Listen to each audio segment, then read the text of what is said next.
जीवित परमेश्वर के पवित्रता के वचन। लेवी व्यवस्था की पुस्तक अध्याय 21। फिर यहोवा ने मूसा से कहा, हारून के पुत्र जो याजक है उनसे कह कि तुम्हारे लोगों में से कोई भी मरे तो उसके कारण तुम में से कोई अपने को अशुद्ध न करे। अपने निकट कुटुंबियों अर्थात अपनी माता या पिता या बेटे या बेटी या भाई के लिए या अपनी कुंवारी बहन जिसका विवाह न हुआ हो, जिनका निकट का संबंध है, उनके लिए वह अपने को अशुद्ध कर सकता है। पर याजक होने के नाते से वह अपने लोगों में प्रधान है, इसलिए वह अपने को ऐसा अशुद्ध न करे कि अपवित्र हो जाए। वे न तो अपने सिर मुंडाए और न अपने गाल के बालों को मुंडाए और न अपने शरीर चीरे।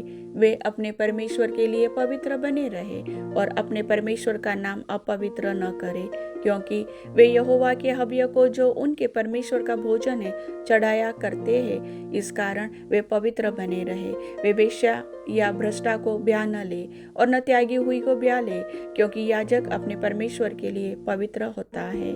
इसलिए तू याजक को पवित्र जानना, क्योंकि वह तुम्हारे परमेश्वर का भोजन चढ़ाया करता है। इसलिए वह तेरी दृष्टि में पवित्र ठहरे, क्योंकि मैं यहोवा जो तुमको पवित्र करता हूँ पवित्र हूँ। और यदि याजक की बेटी वेश्या बनकर अपने आप को अपवित्र करे तो वह अपने पिता को अपवित्र ठहराती है, वह आग में जलाई जाए। जो अपने भाइयों में महायाजक हो, जिसके सिर पर अभिषेक का तेल डाला गया हो और जिसका पवित्र वस्त्रों को पहनने के लिए संस्कार हुआ हो, वह अपने सिर के बाल बिखरने न दे और न अपने वस्त्र फाड़े और न वह किसी लोथ के पास जाए और न अपने पिता या माता के कारण अपने को अशुद्ध करे, और वह पवित्र स्थान से बाहर भी न निकले और न अपने परमेश्वर के पवित्र स्थान को अपवित्र ठहराए, क्योंकि वह अपने परमेश्वर के अभिषेक का तेल रूपी मुकुट धारण किए हुए है। मैं यहोवा हूँ। और वह कुंवारी स्त्री को ब्याह है जो विधवा या त्यागी हुई या भ्रष्ट या वेश्या हो, ऐसी किसी से वह विवाह न करे। वह अपने ही लोगों के बीच में कि किसी कुंवारी कन्या से विवाह करे, और वह अपनी संतान को अपने लोगों में अपवित्र न करे, क्योंकि मैं उसका पवित्र करने वाला यहोवा हूँ। फिर यहोवा ने मूसा से कहा, हारून से कहा कि तेरे वंश की पीढ़ी पीढ़ी में जिस किसी के कोई भी शारीरिक दोष हो, वह अपने परमेश्वर का भोजन चढ़ाने के लिए समीप न आए।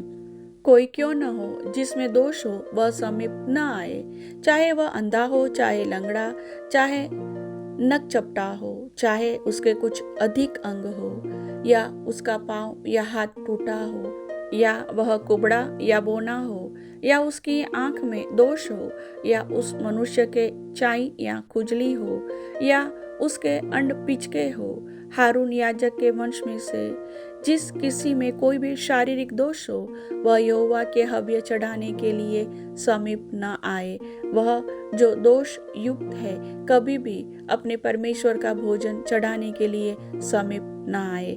वह अपने परमेश्वर के पवित्र और परम पवित्र दोनों प्रकार के भोजन को खाए, परंतु उसके दोष के कारण वह न तो बीच वाले पर्दे के भीतर आए और न वेदी के समीप, जिससे ऐसा न हो कि वह मेरे पवित्र स्थानों को अपवित्र करे, क्योंकि मैं उनका पवित्र करने वाला यहोवा हूँ। इसलिए मूसा ने हारून और उसके पुत्रों को तथा सब इस्राएलियों को यह बातें कह सुनाई।